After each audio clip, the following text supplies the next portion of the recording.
Jai Hind student, welcome to biology class. Now students, today we will study another important cycle of the chapter photosynthesis in higher plants, that is Calvin cycle or C3 cycle. Now students, we have already studied about the light reaction. हमने light reactions पढ़े थे जिसमें हमने assimilatory power बनाई थी in the form of ATP and NADPH. So these two were the assimilatory powers. So वो हमने क्यों बनाई थी? Because these two assimilatory powers they are used in the dark reaction, जो कि light independent reactions होते हैं, and these reactions occur in the stroma part. ठीक है, जो क्लोरोप्लास्ट का स्ट्रोमा पार्ट होता है वहाँ पे डार्क रिएक्शंस होते हैं, ये हमने ऑलरेडी पढ़ा था. डार्क रिएक्शंस को बायोसिंथेटिक रिएक्शंस भी बोलते हैं, लाइट इंडिपेंडेंट रिएक्शंस होते हैं ये, because for these reactions to occur no light is required. Okay, because we use the product of the light reaction, that is ATP and NADPH, in order to prepare the sugar, that is the food.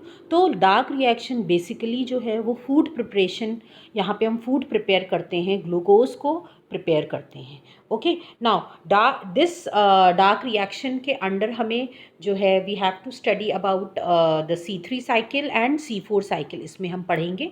Now C3 cycle की बात करें, इसको हम Calvin cycle भी कहते हैं, and this cycle was given by a scientist named Melvin kelvin. Melvin kelvin के नाम पे ही इस साइकिल का नाम दिया गया था, that is kelvin cycle. Now he has discovered this cycle while conducting experiment on algae.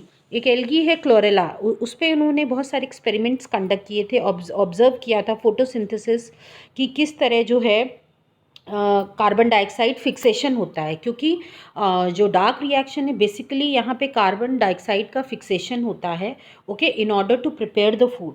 तो उन्होंने उसमें ये स्टडी किया था, और this is the output of their work, of his work हम कह सकते हैं. और जो उन्होंने जो भी ऑब्जर्व किया कि किस तरह फूड प्रिपेयर होता है, that cycle is known as Calvin cycle and it was named after him.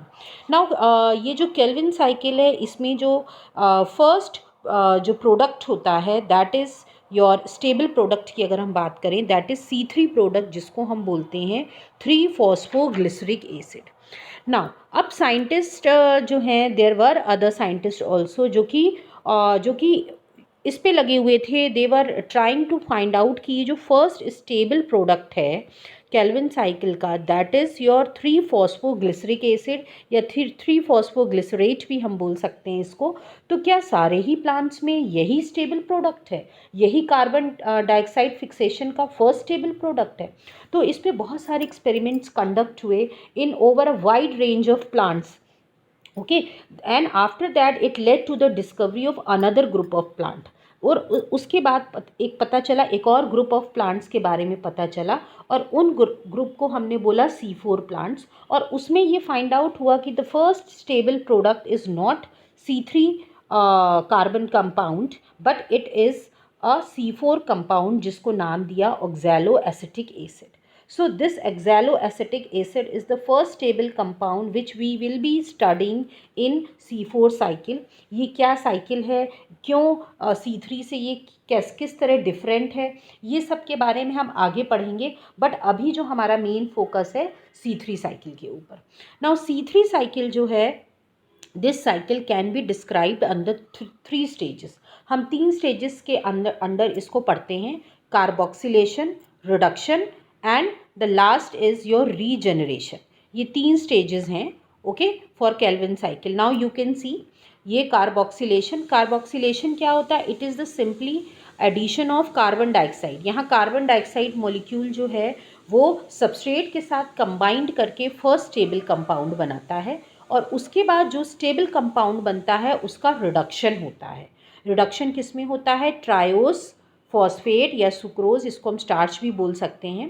Okay, and finally जो थर्ड स्टेज होती है रीजनरेशन, मीन्स जो भी हमने सबस्ट्रेट यूज़ किया था वो तो इसमें कंज्यूम हो गया। अब हमको, क्योंकि अभी ये साइकिल जो है अगर हमें लगातार रन करनी है तो उसके लिए सबस्ट्रेट भी सफिशेंट अमाउंट में होना चाहिए। तो सबस्ट्रेट को बार बार रीजनरेट करना पड़ेगा। तो वो थर्ड स्टेप है, that is regeneration of the substrate. Okay, now start करते हैं कार्बोक्सिलेशन से सबसे पहले।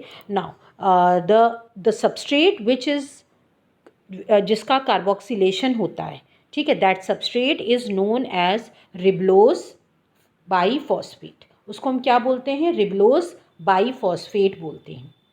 Okay, so carboxylation is the fixation of carbon dioxide into a stable intermediate where carbon dioxide is utilized for the carboxylation of RuBP. इसको short form में हम RuBP भी बोलते हैं, दैट इज़ रुबलोज बाईफॉस्फेट।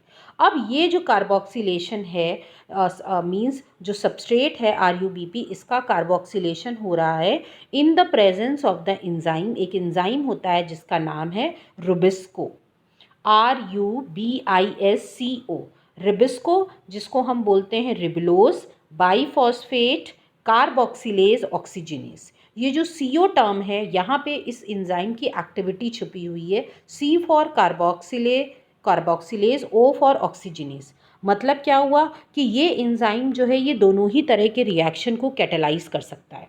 ये कार्बोक्सिलेशन भी कर सकता है और ये ऑक्सीजनेशन भी कर सकता है। कार्बोक्सिलेशन करेगा जब कार्बन डाइऑक्साइड का कॉन्सेंट्रेशन सेल्स में ज़्यादा है तो ये कार्बोक्सिलेशन को फेवर करेगा।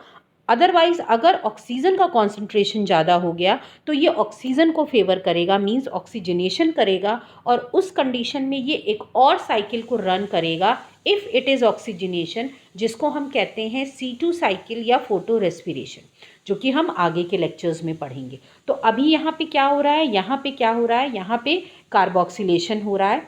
कार्बोक्सिलेशन होने के बाद एक कंपाउंड बनता है, the first stable compound, that is three phosphoglycerate, that you can see. ये फर्स्ट स्टेबल कंपाउंड बनता है।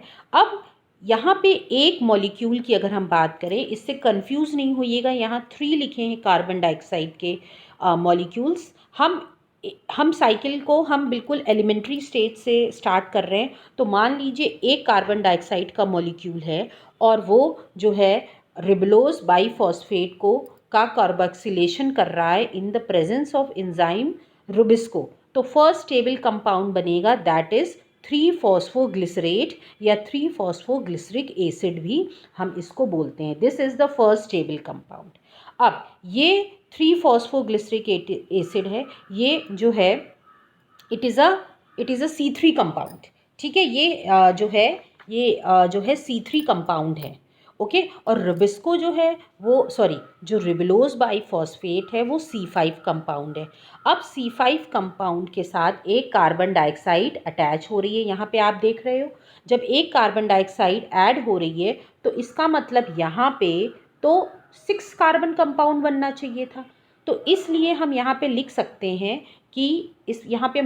हैं कि 2 मॉलिक्यूल्स बनते हैं, 2 मॉलिक्यूल्स ऑफ फॉस्फोग्लिसरिक एसिड। अगर हम 2 मॉलिक्यूल्स लेंगे तो हमारा 6 कार्बन का जो बैलेंसिंग है वो पूरी हो जाएगी।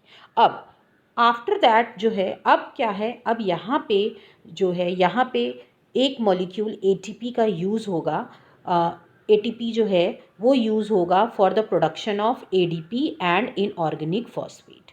क्यों यूज़ होगा? हाँ, वन मोर थिंग, अगर 2 मॉलिक्यूल्स फॉस्फोग्लिसरिक एसिड के बन रहे हैं तो 2 ही ATP भी यूज़ होंगे। ये एक साइकिल की मैं बात कर रही हूँ, एक फर्स्ट साइकिल जो स्टार्ट हो रही है।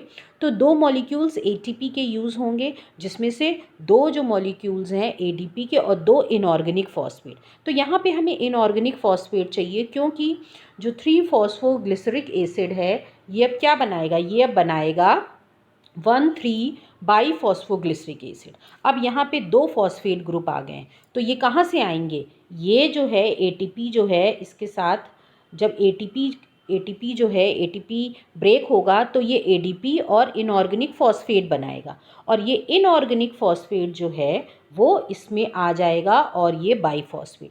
तो यहाँ पे भी 2 ATP 2 इनऑर्गेनिक फॉस्फेट बन रहे हैं, तो 2 मॉलिक्यूल्स यहाँ भी होंगे। ना अब जो है रिडक्शन होगा, ये जो कोएंजाइम है that you can see that is NADPH। This is a coenzyme जो एक रिड्यूसिंग एजेंट की तरह वर्क करता है। ये रिड्यूस करेगा, मींस यहाँ पे जो है आप देख रहे हो H+ जो H है वो NADPH है, वो रिड्यूस्ड होके NADP+H+ आयन में ब्रेक हो जाएगा।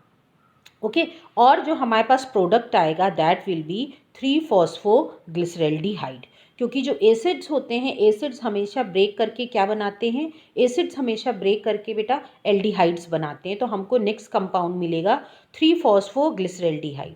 अब ये जो 3-फॉस्फोग्लिसरैल्डिहाइड है, ओके, इसके भी यहाँ पे कितने होंगे, ये यहाँ पे भी इसके 2 मॉलिक्यूल्स होंगे। अब नाउ व्हाट विल हैपन, अब ये रिडक्शन हो गया है, रिडक्शन हो गया है। ओके जो यहाँ पे जो फॉस्फेट ग्रुप था वो भी एक यहाँ से जो है, क्योंकि ग्लिसरैल्डिहाइड 3-फॉस्फेट है। ओके तो यहाँ पे बाईफॉस्फेट था, यहाँ पे एक जो है आपका फॉस्फेट ग्रुप भी निकल जाएगा। ओके नाउ अब ये जो ग्लिसरैल्डिहाइड 3-फॉस्फेट बना है, ये जो है ग्लूकोज बनाएगा, यहाँ पे ग्लूकोज बनेगा, ये आप देख रहे हो। ओके अब ग्लूकोज जो है कैसे बनेगा इसको हम बाद में अभी आपको समझाते हैं। ये जो 3-फॉस्फोग्लिसरैल्डिहाइड है, ये जो है इट विल ब्रेक, या हम कह सकते हैं इसमें बहुत सारे रिएक्शंस होंगे। ओके रिएक्शंस होने के बाद ये जो है फिर से जो है आपका रुबिलोज बाईफॉस्फेट जो हमारा सबस्ट्रेट है उसको ये रीजनरेट करने में हेल्प करेगा।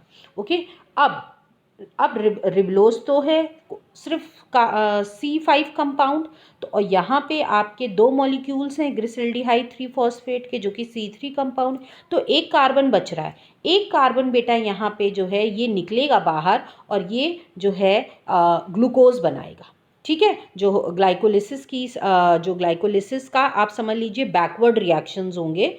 ठीक है, और ये क्या बनेगा, यहाँ पे ग्लूकोज बनेगा। लेकिन आपको क्या याद रखना है, ये जो ग्लूकोज बनेगा ये सिर्फ 1/6 पार्ट ही बनेगा, क्योंकि अभी हमने सिर्फ एक कार्बन कंपाउंड लिया है। ठीक है, तो ये 1/6 पार्ट बनेगा। अब जो है जब ये रीजनरेट होगा उसमें भी ATP जो है ATP का यूज़ होगा, लेकिन यहाँ पे एक ATP यूज़ होगा।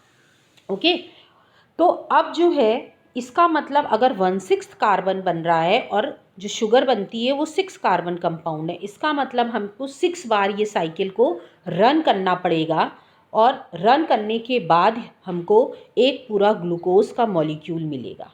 तो जो पूरी रिएक्शन बन के आएगी वो 6 कार्बन डाइऑक्साइड मॉलिक्यूल, NADPH के 12, क्योंकि यहाँ पे जो है एक साइकिल में 2 NADP यूज़ हो रहे हैं, तो 6 साइकिल में कितने यूज़ होंगे, 12 NADP यूज़ होंगे।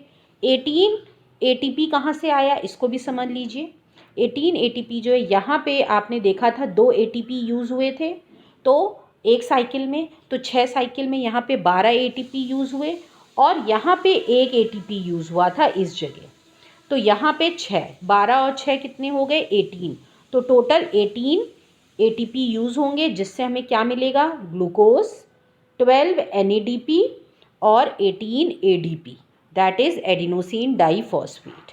ये जो है that is the reaction of the Calvin cycle जो कि हमें मिलेगा। ओके सो दिस इज़, बाकी सब जो भी मैंने अभी बताया है that is the just theory. Okay हमने कार्बोक्सिलेशन पढ़ लिया था। रिडक्शन में क्या लिखा, the steps involve utilization of 2 molecules of ATP for phosphorylation of 2 of NADPH for reduction per carbon dioxide molecule. देखिए एक की बात हो रही है, तो fixation of 6 molecules of carbon dioxide and 6 turns of the cycle are required for removal of 1 molecule of glucose। यही मैंने आपको सब कुछ समझाया है। नाउ रीजनरेशन स्टेप में एक ATP यूज़ होगा टू फॉर्म रिबलोज बाईफॉस्फेट। ठीक है, रीजनरेशन जो है of the carbon dioxide acceptor, it is crucial. किस लिए क्रूशियल है, क्योंकि साइकिल को हमें 6 बार रन कराना है बिना रुके, तो हर बार हमको अपने सबस्ट्रेट को भी रीजनरेट करना पड़ेगा। Okay for every carbon dioxide molecule entering the Calvin cycle, 3 molecules of ATP and 2 molecules of ATP NADPH are required. ये आपने देख लिया है। तभी 6 में कितना हो जाएगा 18 ATP 6 साइकिल में। ये 1 कार्बन डाइऑक्साइड का है, 6 कार्बन डाइऑक्साइड यूज़ होंगे 6 साइकिल में, तो कितने ATP हो जाएंगे? इसको 3 को 6 से मल्टीप्लाई कर दीजिए, 18 ATP and 12 NADPH. So this is the Kelvin cycle. So hope you all have understood. Thank you everybody.